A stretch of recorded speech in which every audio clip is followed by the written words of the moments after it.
Hard drive failure is unfortunately a question of when, not if. So today, I'm going to show you how to replace a hard drive in TrueNAS scale.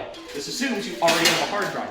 If you don't, go get one. First, we'll want to do something in TrueNAS. Go under your pool settings, and you'll want to go under Edit, and then note down what the serial number of the drive is. Then shut off the TrueNAS box.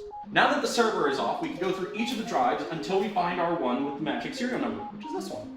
Now that I pulled the old drive, I'm going to put the new drive in the cage. Now I put the cage back in the server. And something to make your life easier, go ahead and mark down the slot that failed, just so if it fails again, you know it's probably the slot. There's just one last step in TrueNAS. Go back under your pool status and choose replace, and then choose the drive that you just inserted.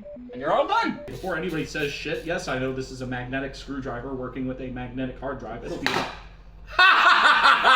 The drive's already fucked, it's fine! It'll be fine, Linus. That was incredible! Oh, it's totally going at the end of the video.